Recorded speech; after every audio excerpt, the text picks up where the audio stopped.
Boys are in now to talk sport. Winston, Aldworth from the Herald, along with Cam McMillan. Good morning, guys. Morning. Good morning. Good to see you. Cam, we'll start with you and Zoe Sadowski Synod at the Winter Olympics. Fantastic result. Yeah, another silver yesterday. It's her third silver, and it's 5 total medals now over her career. And I think it's an amazing performance. I mean, I grew up in the 90s. We only had one medal ever from 1992 until 2018. It was our one silver medal, Annalise Coburger. So to get 5 over someone's career is amazing, and 2 silvers at this Olympics.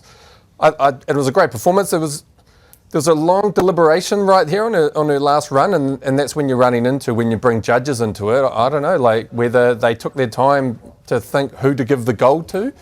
It was a really close thing, and I think maybe they just decided maybe not give it to her. That's my conspiracy theory. Really? but I think because they're meant to just judge the run on its run, right? Yeah. But when you bring judges into it, that's the thing of these sports. You bring in judges into it, and they did take a long time to decide. And I think maybe they had a discussion: who should we give it to? I love a good. We were robbed. Yeah. We were robbed. We were robbed by those judges. And the team really looks like we're coming home without gold.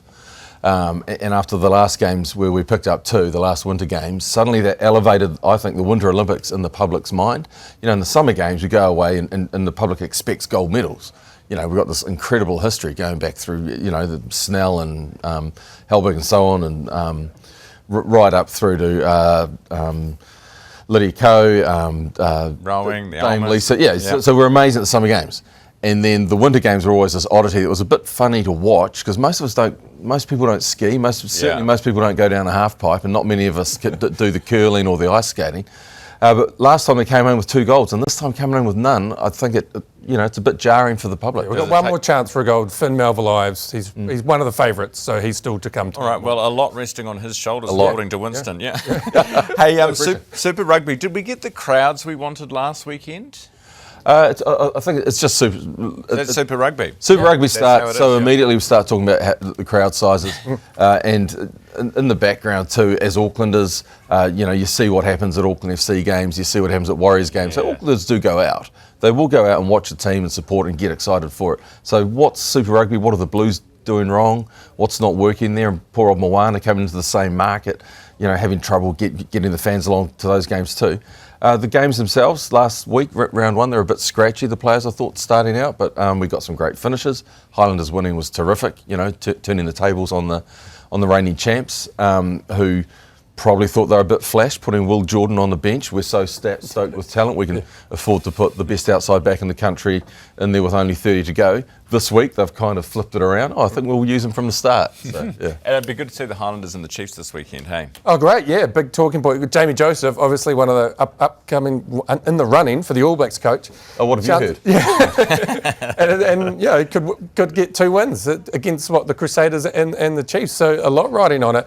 Interesting though, the upcoming Australian coach, he's coach of the Reds. They got thrashed by the Waratahs first game, so it's that thing of maybe if they name Jamie Joseph the coach later on next month and they start losing, it's the same thing as the Wallabies. And also, just because you can win some Super Rugby games, it doesn't mean that you can win lots. No, that's what we've learned. You know what I mean? Let's not what make makes you say that? But no, it should be another good game. My thing with Super Rugby is they make these derbies. They schedule them too early in the season because these players are a bit rusty, and I would rather these games be played in 4 or 5 weeks' time when all the All Blacks are back and then all the best players are playing. I can understand why they do it. They want crowds to turn up. But it just feels like I would rather this game would be in another month. So then it'd be really yeah, fair call. Hey, we're into the Super 8, Winston, T20 World Cup. What is that? So there's 2 groups of 8 remaining, and the top 2 from each group go through to the semis. The Kiwis, the Black Caps, have got Pakistan and Sri Lanka up early, playing in Sri Lanka where we haven't played so far in the tournament, so it could be a bit troubling there.